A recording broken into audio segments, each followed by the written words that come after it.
my team and I were averaging about 20-hour days for about a year.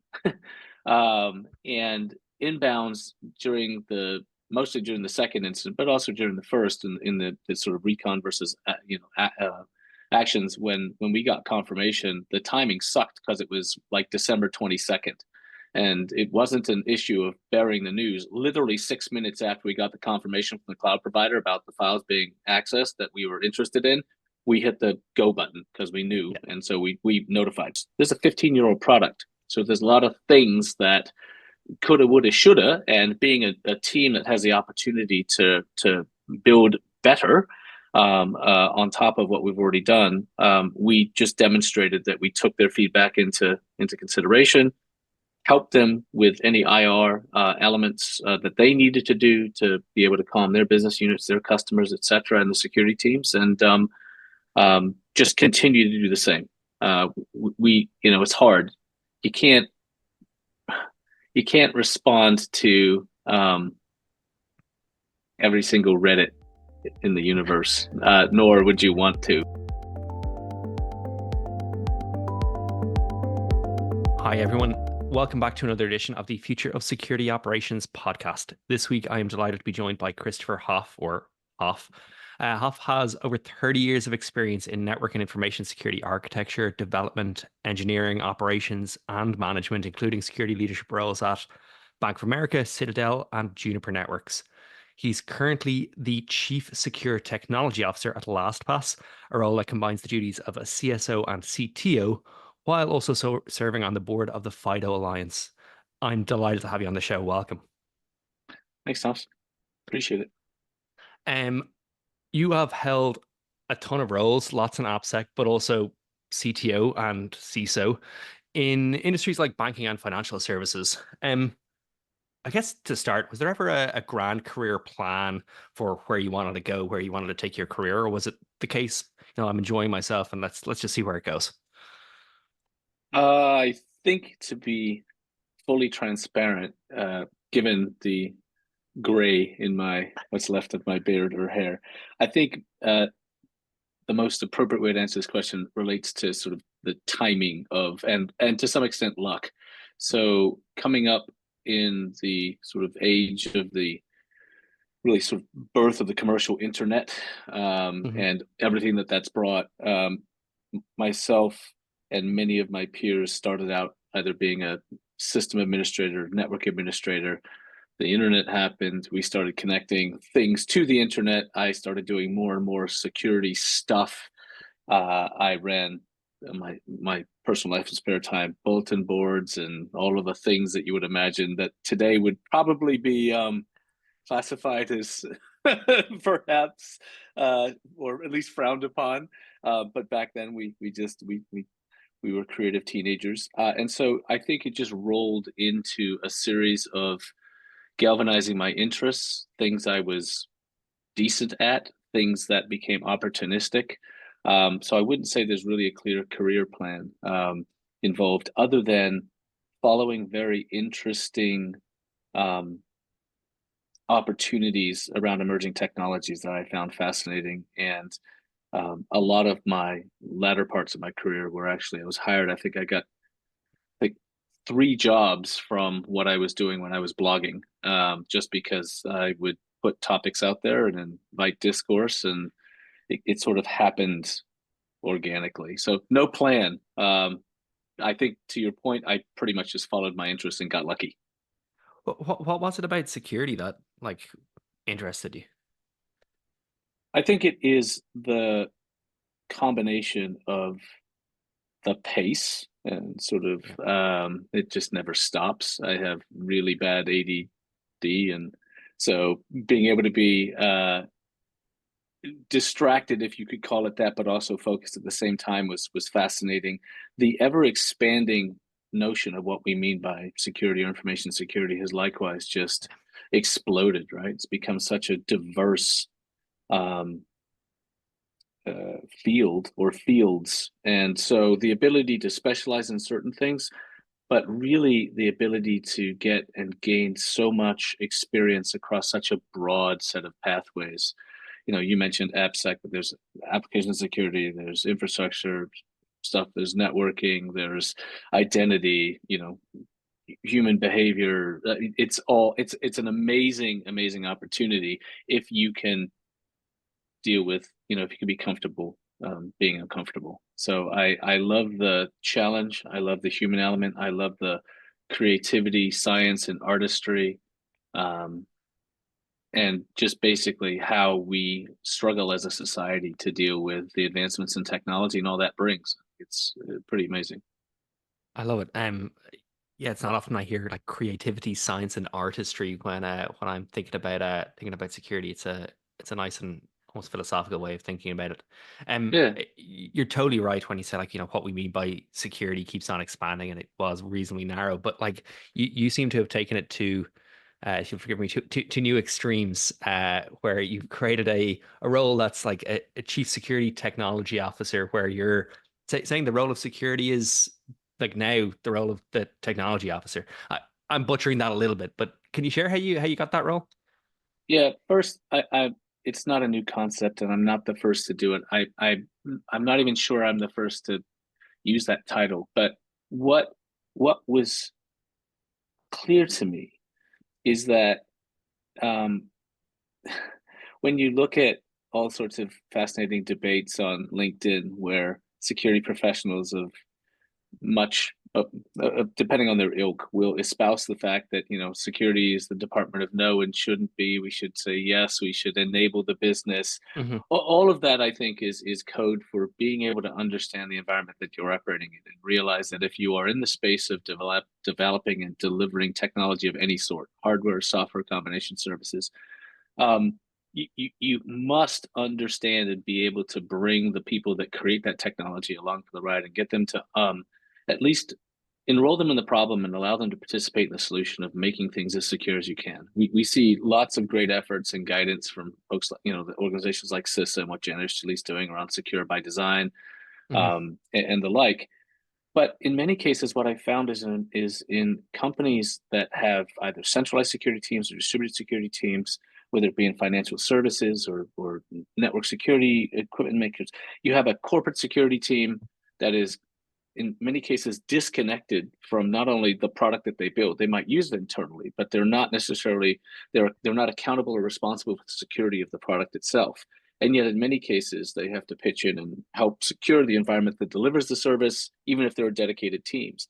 So we took the opportunity to really think about whether you care for terms like shift left or not, to Hmm. really embed security, uh, not only in the teams with the engineering developers that build our products, but across the organization, from sales to marketing to customer care to finance, and you name it. And so I got a great opportunity because we were essentially taking a 15-year-old company and drawing a box around um, uh, an organizational structure and then completely carving it off from a parent company and having to reinvent everything. So we took the opportunity to converge the roles, and I lead, um, luckily for me, the teams that deliver and build uh, both the software engineering, platform engineering, architecture, my privacy operations, safety and trust, and the corporate security teams, many of which we built from the ground up when we separated. So it was a really great opportunity to not just espouse something that somebody reads in an O'Reilly book and says, "Oh, we do that," and in fact, sort of redefine that within the context of our business. So it was a great opportunity, and so far, it's I think we're doing a pretty decent job delivering on it. Certainly from the outside you are, and I was definitely being a little bit tongue in cheek, saying you were taking it to extremes. But like when you're, I suppose you took this opportunity and you're building this parallel company because ultimately you want to spin off LastPass from that LogMeIn acquisition. But while you're doing that, you were hit by, and it sounds like incredibly quickly, a major cyber attack. How did that affect your plans? Yeah, I'd say if anything, it accelerated work we know we needed to do, or knew we needed to do. At the time, we had not yet separated. I had Hmm. been in role for 2 months. My CEO and I had brought on a few executives, and we were preparing to separate the company. So, in the middle of the most obvious and important thing we had to do was build a dedicated security team. So literally everything over the last, I don't know, the event happened in August of 2022. There were two actual separate events. One was the reconnaissance elements of it, in which no customer data was taken, for example. The second was the action on objectives, which was a fascinating sort of set of action on objectives and attacks you can read about, written enormous amounts of data around sort of what happened, what occurred, etc. But I had to and built in the middle of all that, and it just tells you how crazy security people are, right? They're the equivalent of the analogy of running into a burning building. We hired and I built a 60-person security team on top of that. But everything is brand new. Every single SaaS app, 150 plus of them, is brand new. The identity tenant's brand new. Every single endpoint is brand new. Every control is brand new. The security team is created from scratch. Every function within the security team, all 7 of them, are brand new. Every process is new. We moved from parent companies' data centers to cloud. That's all brand new. So when you say take it to extreme, tongue in cheek or not, it actually was pretty extreme, because we did that within about, 9 to 12 months, while, by the way, having no additional downtime and dealing with a security incident related, or the security incident outcomes of that, and a brand new company, basically all at the same time. Pretty nuts. Yeah, absolutely nuts. And I am. Yeah, and I know you talked about this before, but I'm not sure I'd be recommending to anybody to go ahead and split it out in 9 months and do it that quickly. But yeah, it's a fascinating story, the story of the security incident as well. If people want to read up on it, I definitely commend you guys for sharing all the information. I definitely recommend people read about it. It's well worth reading into. I want to talk just a tiny little bit about that attack, because you have been very transparent about it.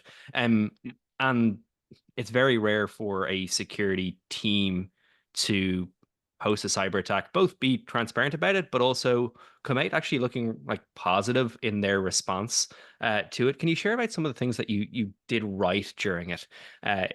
It's a lot of the time people try to hide their head in the sand, or not even hide their head in the sand. They don't like talking about it. So your transparency is it's very commendable. Yeah, I mean, and honestly speaking, there's a lot of lessons learned and things that, given the constraints and the circumstances, we absolutely could have done better. There's also a lot of information or misinformation or misunderstanding about timing, and anybody who's been involved in a large scale incident like this, from sophisticated, and I know that sounds cliche, but sophisticated threat actors, Yeah, legal, regulatory, law enforcement, you name it, and it's hard not to get emotionally tied into sounding defensive. But I will answer your question about what I think we did right. What I think we did right, especially given what I just told you about how everything was in flux and new, is we responded very quickly. The amount of data that we had to digest to be able to understand the attack patterns was just fascinating. So from a technical perspective, I think the response itself was good, especially given the fact that I was building a security team and was leveraging an additional security team, external partnerships with a very well-known entity who helps with forensic response. And so I think the technical elements of the response itself and our ability to contain and understand that, as well as what we did to mitigate the first stage of the attack. I mean, we basically took down development. We didn't take it down and patch things. We literally RM minus RF'd the entire thing, nuked it, and then rebuilt it, knowing that it was a transitional state too, because we were going to be moving to a completely brand new modern software factory that didn't share infrastructure with anybody else. So I think technically we did a really good job. I think there's, like Kareem, my CEO, has said, there's lots of opportunities and lessons learned for how we could have been able to communicate more frequently. But I think the challenge, even though you didn't really ask that question, the challenge comes in being able to talk effectively about what you know. And in some cases, especially if you draw a box around the first incident, the recon portions, I think we did a good job there. I think what ended up happening is the set of secondary attacks, which came utilizing completely different TTPs and methodologies. It's almost like two different teams really sort of took data gathered and then really implemented the targeting capabilities, because it involved everything from malware exploiting vulnerabilities in third-party software, attacking an employee's home computer, you name it. Really fascinating, living off the land type of activity, but chained together, very sophisticated. Yeah. There were gaps in what we knew, and we had to get to a point where we understood whether or not there was actually impact to customer data or not, and it wasn't clear. It wasn't clear for a reason I've talked about previously. I will just tell you that one of the things that we had to do involved a particular level of logging that was not enabled by us, but is actually functionally buried in the substrate of cloud providers, that required the restoration of all log data across an entire region for a 6-week period of time. I will let you guess who that cloud provider is. Yeah. When I talk about a region, I'm talking about the oldest region that they have, supporting the largest number of customers they have. That takes 6 weeks because they restore the logs, they scrub the data, they filter it to your data, they pass it through legal, and then they finally confirm whether or not what it is you're looking for is valid or not. So there's a lot of, I would say, there's a lot of things we did right. There's a lot of things that weren't in our control. Whether you say, I appreciate people that have read the information, understand what we did, and talk about transparency. But I can't commend my team, the developers, the engineers, the salespeople, the marketing people, the executives, people, but like the entire company got behind making sure our customers were as informed as they could be based on what we knew.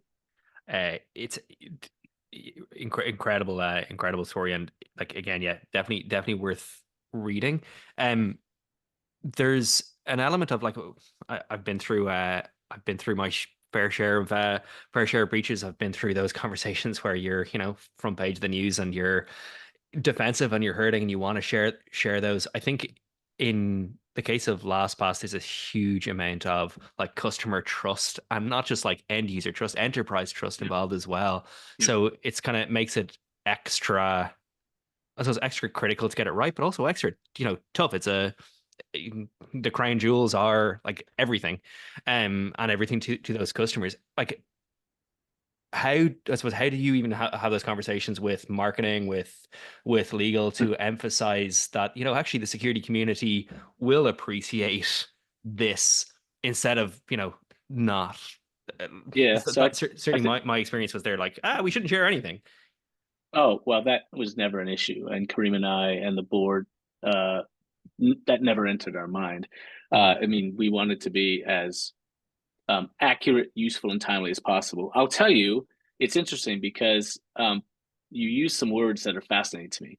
There is the security industry, there is the security community, and then there are my customers. Yeah. There's a Venn diagram between some of those things. By the Yeah. way, my customers range from um, on a level of, let's call it, security awareness and sophistication, from people who don't know very much and bought and use our product for convenience with security side effects, all the way to tinfoil hat wearing people that will absolutely tell you what you've done wrong. And so the interesting thing about that was you're never going to please everybody. The level of detail is going to be either be too much or too little, depending on what you're talking about. But let's, if we focus on the customer portion of your statement, because the security industry and community are we eat our young, so let's just be clear, right? It's so I'll get to that later. But from a customer perspective, I also have two very diverse, maybe three if you want to look at it. I've got my consumers, right? Tens of millions of them. They range in sophistication from, again, non-security awareness to you name it. I've got small to medium business, and then I have people in the Fortune X. And so a lot of the work was spent, especially given inbounds. I can't tell you, I don't know, my team and I were averaging about 20-hour days for about a year. And inbounds mostly during the second incident, but also during the first, in the sort of recon versus actions, when we got confirmation, the timing sucked because it was like December 22nd. And it wasn't an issue of burying the news. Literally 6 minutes after we got the confirmation from the cloud provider about the files being accessed that we were interested in, we hit the go button because we knew. Yeah. And so we notified. But that said, the I spent probably 3 solid months working with IR teams, helping them understand their risk posture, helping them understand how people were using our product. Because in many cases, internally, when things are encrypted and they're not, there's administrative capabilities and reports you can run, they didn't actually know what was being stored in these vaults, Yeah, business of vaults. course. And oftentimes you have a conflation between the two. So we tried to be, and we have since, we've published multiple updates as we learned them on the work that we're doing, transitioning now to pretty much just updates on roadmap stuff for, paying off. I think we're going to talk about it coming up. A lot of this stuff there's a 15-year-old product. So there's a lot of things that coulda, woulda, shoulda, and being a team that has the opportunity to build better on top of what we've already done, we just demonstrated that we took their feedback into consideration, helped them with any IR elements that they needed to do to be able to calm their business units, their customers, et cetera, and the security teams, and just continue to do the same. It's hard. You can't respond to every single Reddit in the universe, nor would you want to. And Reddit is. I'm not picking on Reddit specifically, but social media by itself, it's a wonderful platform for being able to share your opinions, and people are not shy. So we try to do a good job. We have lots of opportunities to improve that, and we're continuing to invest in that space so that we can do a better job. I love it. I don't want to send Matt Johansson after you, so I'll I'll steer well clear. Let's That's talk. not his fault. No, Free speech it's is free speech, man. It is what it is. You take the good and the bad. absolutely not. I want to dive into a little bit about that. You mentioned, like, I suppose a 15-year-old company, and even though you were splitting it out and building it a whole new environment, Mm-hmm. there must have been a ton of tech debt. How much of a heartache was that causing you while you're trying to effectively build a modern security company from the ground up? Yeah, and retool stack. So we have this work kind of, we call it R3. It's re-architecture, refactoring, and replatforming. And that was when you asked me before, what did we do or how did the SIs change things? It just accelerated things that we were picking up on that we needed to turn rocks over faster to make sure that we were hitting the most important things. The interesting thing about tech debt, especially from a software engineering perspective, is a reasonably healthy, anywhere from 10 to 20% of work in software companies is done to sort of mitigate tech debt. What I think is interesting about tech debt is, much like financial debt, it's not the principal that gets you, it's the interest, right? So Yeah. you got to balance, as you well know, being a company that develops software products, you've got to develop and figure out a rubric by which you can understand whether or not tech debt is functionally a blocker to new features, whether it incurs design pattern or anti-pattern use that will actually prevent you from engaging in high velocity development, because you're just going to get stuck and hit these blockers. And then you've got to figure out, in many cases, the resolution of tech debt or the reduction of and burn down of tech debt means you have to re-architect or re-platform, and that is either usually not cheap, B, not quick, and C has to, so yeah, like I wouldn't say I'd say there were certain decisions that certainly needed attention faster than not. I don't think we suffer or are plagued from anything extraordinary, because like we've adopted over the years, the company's adopted good practices as it relates to things like how we develop software, how we test it, how we manage it with dedicated security teams. We've had a bug bounty program for 5+ years, and we leverage that. And there's constant thoughts about moving from what was a monolith to a distributed monolith, and the usefulness and utility and the right times and the right places to use things like microservices and whatnot. Is it a problem? I don't look at it that way. I look at it as something that requires our attention the same way feature development does. And it's part of sort of things that with a good product owner partner, they understand that at some point there must be an allocated amount of your roadmap spent on removing those obstacles. And so, yeah, has it been a problem? It's the same problem everybody else has, but I think there were definitely some architectural choices that we needed to fix, decisions that were made with the best information that was had at the time, but we've focused on doing those first.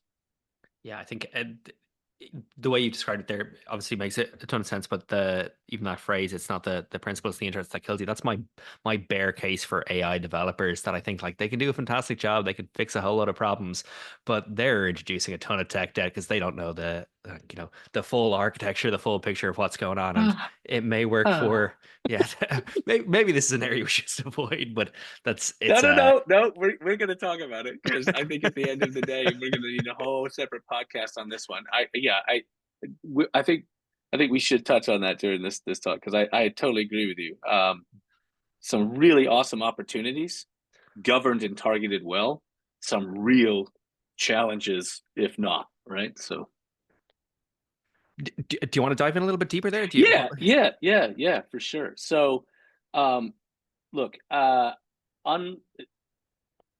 unsurprisingly, all of the lines of business, sales, marketing, finance, HR, you name it, are desirous to run headlong into the efficiencies and wondrous outcomes and beneficial value creation that AI is currently espoused to produce. We're owned by a private equity company, and obviously when you're talking about value and valuation and growth, they are especially attuned to how you can be more efficient and spend capital well to be able to deliver ultimately top end and then profit, right? So EBITDA and cash is king at the end of the day. So I would say that the tone, even in that industry, went from, oh my God, it's the greatest value creation thing, and hurry up and deploy, to, ooh, it's changing literally every 8.5 seconds. And the notion of what this means to security and privacy and operational integrity and just the ability for you to at least understand and control your environment is a challenge. So I think some of the hype is certainly subduing. We get a lot of asks and pressure to allow and make use of technology, which for the most part, we're doing an okay job generally understanding how people are making use of SaaS-based services that enable AI capabilities. So my user base, everything from engineers to QA people to you name it, have a set of use cases they want to prosecute, which makes total sense. So does the business. We've been lucky enough to be able to talk, and it'd be probably a great conversation to have with Walter Haydock from StackAware. So we've been working with him to put in place a governance process to at least understand and make everybody aware. We built an AI working group across the company with representatives from each of the teams who are, when they look at products these days, you can't swing a dead cat without somebody rebranding their product as saying it does AI. And we've sort of categorized things into, there's AI, generative AI enabled capabilities, which, by the way, last week were machine learning before we called it AI, right? That are embedded in SaaS, in the back end of products that you might use, but aren't exposed to users directly. Yeah. And how much of your data, blah, blah, blah, how much of your data trains those models, et cetera. Then there's the same platforms or different ones that expose AI capabilities that can be enabled by administrators, but not necessarily users directly. And they actually they click on the AI button and it does stuff. And then there's ultimately what we do, kind of similar model, but a different use case of the actual developers themselves using it. So write unit tests, code completion, elements that make them more efficient and productive. But the most interesting parallel in the development space that I have is akin to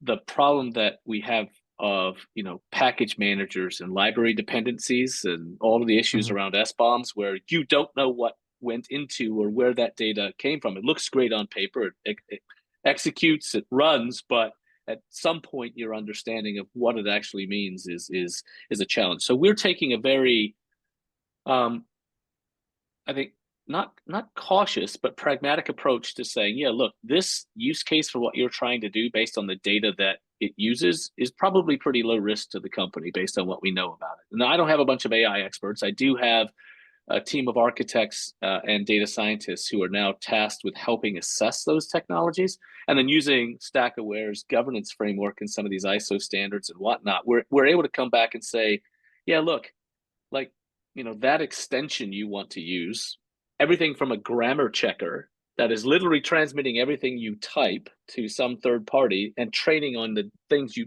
type into, which could be proprietary, needs to be inspected the same as a code completion technology in something from GitLab, or, for example, like GitLab Duo, or any other environment. So we have implemented a ton of machine learning on the back end for stuff that we do internally within the product.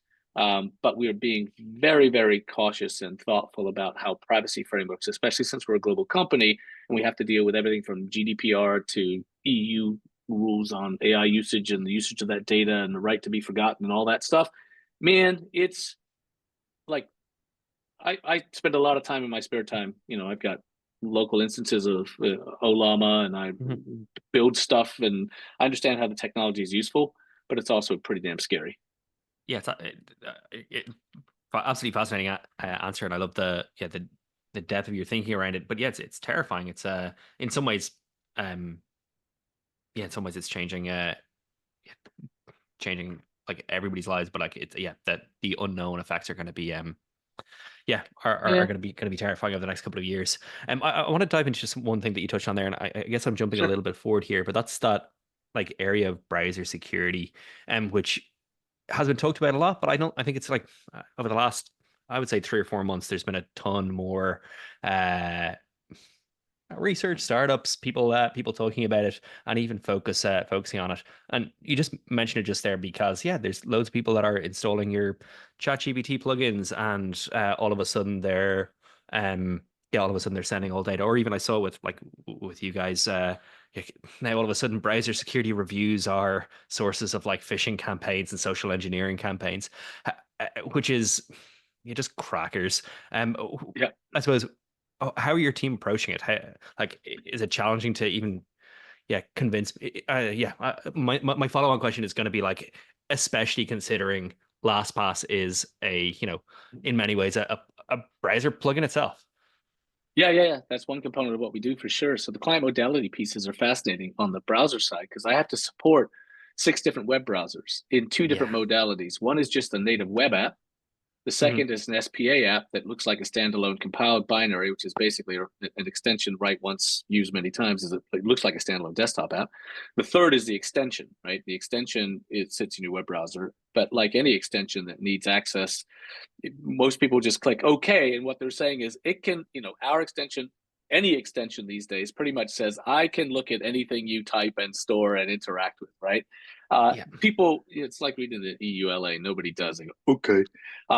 But I have the challenge of having to support all of the browsers across those 2 browser modalities, which means we have a lot of browsers being used in the environment. From an enterprise perspective, some enable you to control and manage the environment of the browser itself better than others. So, for example, Chromium-based, or at least Edge and Chrome for us, which are sort of primary browsers for the majority of our users, including engineers, it's something that we are implementing to be able to apply policies to restrict the types of extensions for things that would have access to data or applications that we would consider sensitive.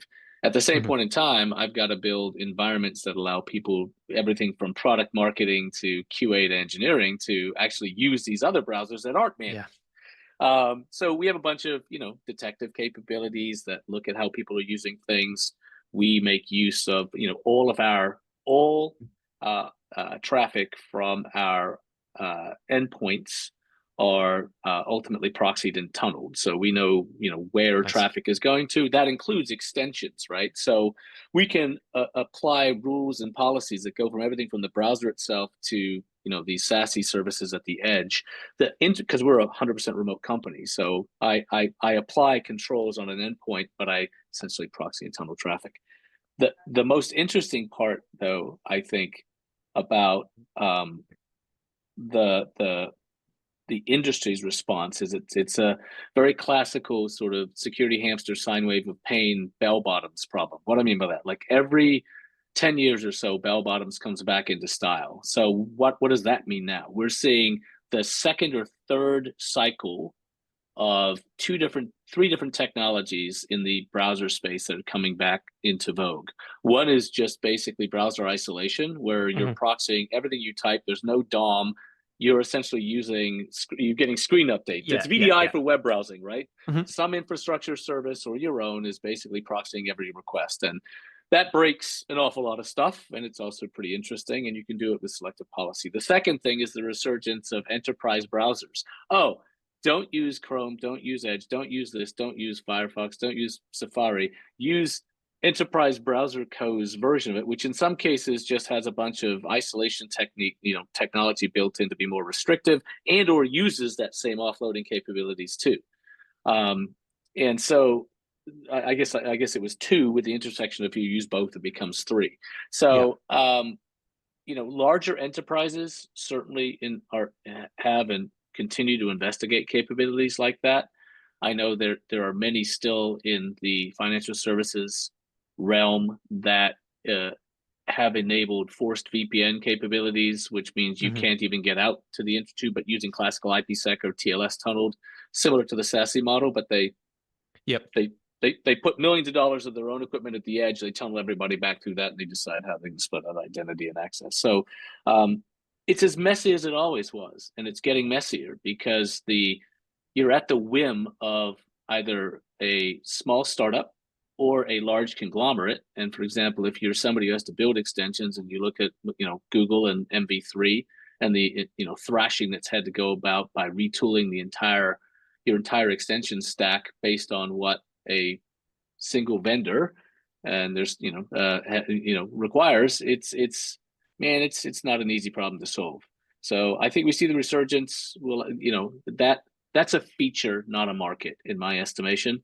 As it and you're not going to convince somebody that's not a huge enterprise to go deploy some custom browser that doesn't let them run most of their favorite extensions, because that's not what small to medium business or consumers want. So I don't see legs there. I think you see most of those companies being acquired over time, especially over the last 10 years, in both of those spaces. But they're coming back in vogue again because they highlight a problem. Generally, the VC market goes, here's some money, that sounds interesting. They sort of get amnesia and don't realize that it's not new technology. It's just a sort of recycled view on where compute might be cheaper thanks to cloud. And here we are. I know that sounds cynical, but at the same point in time, I deploy some of it. But it's just that hamster sine wave of pain just repeats, every 5 years. The more things change, the more they stay the same. And yeah, certainly there's a lot of patterns that are coming back. I guess for patterns that are coming back, or patterns that never went away, passwords are still a huge problem. What you don't say. You've got an interesting role because you're CSTO at LastPass. You're also on the board of FIDO Alliance, which is trying to, I suppose, disrupt the use of passwords everywhere. What's your view? Where are we going with passwords? Passkeys are fantastic in terms of solving a set of challenges that passwords have levied against us for 50 plus years. That said, there is a long tail adoption and evolution of any new technology. Let me give you something in parallel in the identity space that took quite a while and still is not fully implemented across every single app. And that's, SSO and SAML, right? Yeah. It took 10, 20 years and various versions. And it makes nothing but sense, but still it's in many cases costly, expensive, or is made out to be costly and expensive. And so what you see right now is an interesting transition between what was the initial use case for what became Passkeys, because Passkeys is actually a trademarked term by a technology vendor that came to represent, for the most part, a consumer use case. It's being adopted back across enterprise use cases. But what I mean by that is that originally the use case for what we know as Passkeys today were supposed to be, single device-bound Yeah. cryptographic artifacts that were stored and never left this device. Yeah. Well, that's still a use case for passkeys, for sure, using keys like this. But the consumer use cases became, especially when you see, and I'm not painting them in any negative light, because if you're in the space of Google, Apple, and Microsoft, who have a balance of both business and consumer users, the balance of the utility of passkeys swung almost entirely over to non-high assurance environments, where ultimately you are not supposed to be able to share passkeys off of this device. Built into every operating system today, and by the way, the same vendors that own, in some cases, the operating system also own the browser, and in some cases the hardware, right? We want the ultimate to recognize the ultimate capability of putting our finger on a Touch ID or face scanning or a passkey and be able to get rid of the problems that passwords bring us. I use passkeys every day on a number of sites, but the long tail associated with what it takes, like it did with SAML, to implement passkeys as a relying party. You see e-commerce and banking sites, large companies that can afford to do that, jumping on that bandwagon. And it's awesome because it's really convenient. You log into Google, you push Touch ID. But the interoperability pieces is what the board and the technical working groups are still struggling with. If you use an iPhone but a Windows machine, I have to either use, Bluetooth and or scan a QR code to be able to get that passkey or capability to be recognized here. There's no notion, for example, if you and I were married and we shared a computer and your biometric was allowed to be able to, my bank can't actually tell whether it's you or me, right? By putting my finger, because that passkey is stored ultimately synchronized across your devices. The funny thing is that password managers for the last 15 plus years have been browser independent, operating system independent, hardware independent, and allowed you to do exactly that. So what you see now are password managers, all of us, figuring out how we can, you can get, most of them are in limited release or beta right now, including us, for passkey support, where you can create and store passkeys in your Vault the same way you can passwords. The challenge is, how do you do things like recovery? So if you lose a passkey or you have to recycle, there's a bunch of complexity that, so your question about how do I balance it, it's not an issue of balance, actually. The reason we signed up to support FIDO, and I have a board seat like 60 other plus companies do, is to make sure that we help drive the use cases for passkeys as we have for passwords. Absolutely. Again, I'm being slightly provocative there. I wish everybody would support passkeys, but it's simply not the case. It's way too not there yet. Yeah. There are absolute headway. Great progress being made. With companies that have the wherewithal, that join the FIDO Alliance, also banks and e-commerce companies that you would be well aware if you went and looked at their logos on the site, that are doing great jobs, and it generally works pretty well.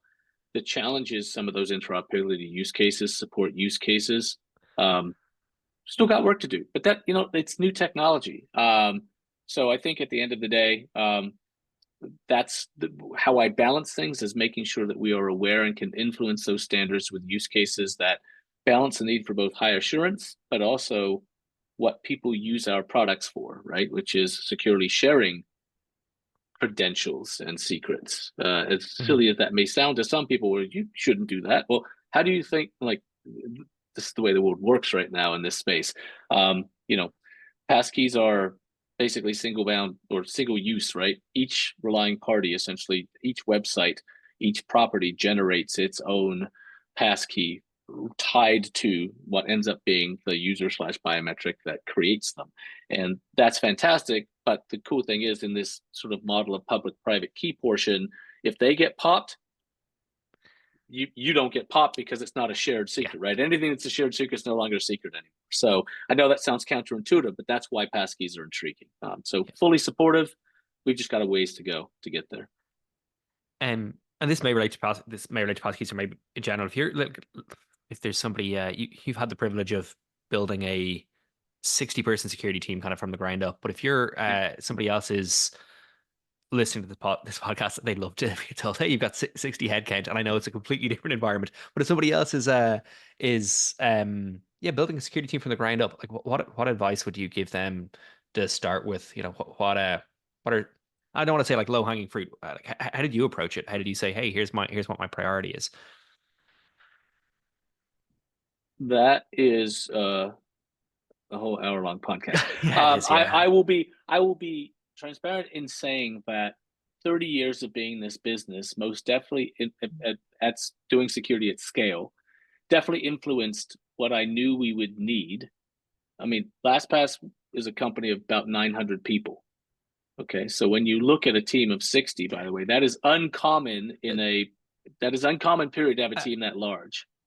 Totally. Like, and I guess that's kind of where I was again being a little bit tongue in cheek by Yeah, saying, hey, most people wish they would have a team of 60, but for a yeah, company of 900, like it's yes. that is almost unheard of. So, Well, that's the commitment we have that many people don't recognize as to what you need to be able to succeed. Now, can we improve efficiency? Can we do more with less? Sure. We didn't magically start out with 60, by the way, right? Like, mhm, there are classical constructs that we have implemented, but also some non-classical constructs based on the fact that I own both engineering and security. So we were really thoughtful about how we have to take a 15-year-old company with no interruption, separate it, create an entirely new company, continue operating both at the same time. And so with a set of the with a customer base as large as ours and as demanding as ours, you have all of the normal GRC like requirements that you would expect.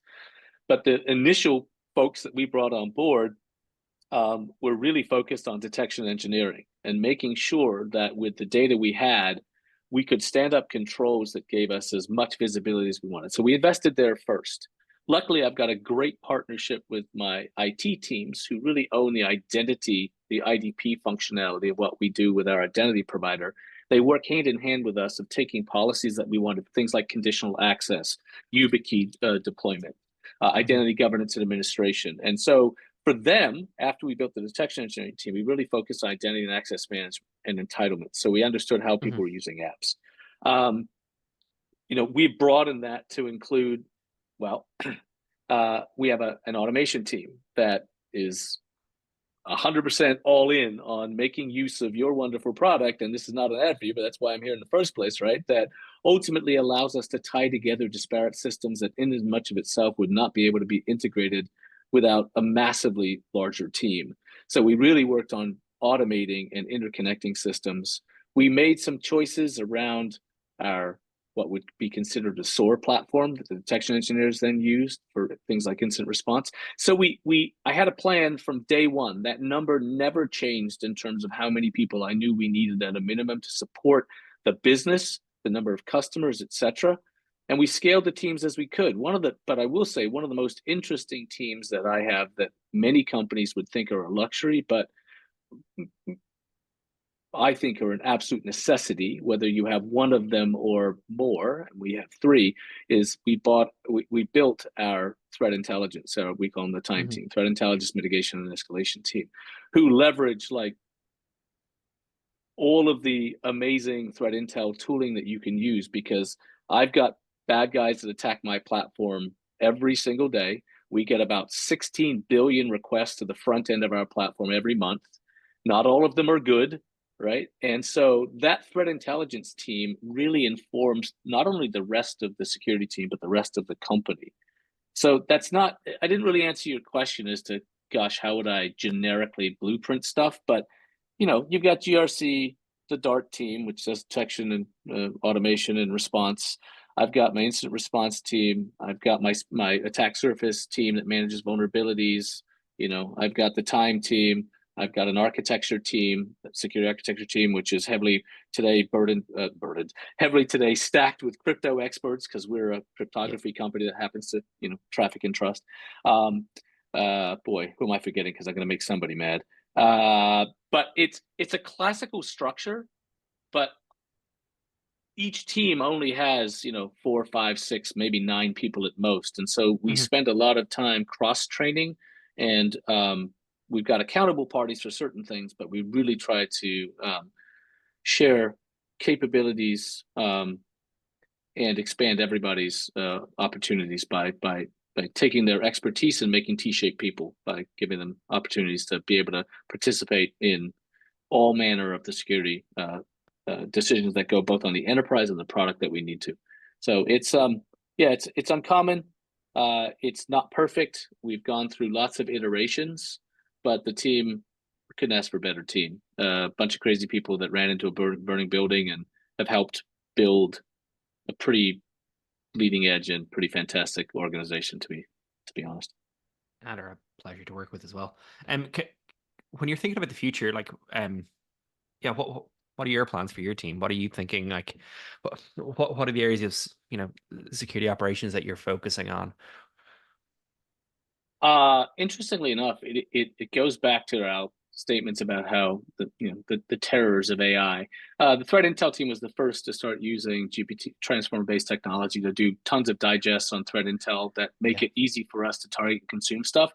So we'll continue to see, especially as products get baked into like AI capabilities into our CSPM tool, to be able to leverage efficiencies where humans can consume the most appropriate data as quickly as possible, but enrich it, right? So we're really working right now on democratizing telemetry across the DevOps teams, the security teams. We've consolidated we've tried and misfired on a couple of times on platforms that did a great job for one portion of the security team, but then the ops teams were using. So we've standardized, for example, on Jelly.io, which was acquired by PagerDuty. But Jelly is the platform we use in our Slack mission control channels to essentially launch operational incidents. Yes. And so now the security team, we all use that platform because what we can do is archive. So when we're doing RCAs or postmortems or retros, everyone's using or starting to now use the same platforms to capture data and conversations that can be archived, timelines created, lessons learned, constant improvement. So it's a consolidation of platforms and technologies that we spun up very quickly. I'd say 95% of all of the technology choices that, quite frankly, I made, because I was the security team.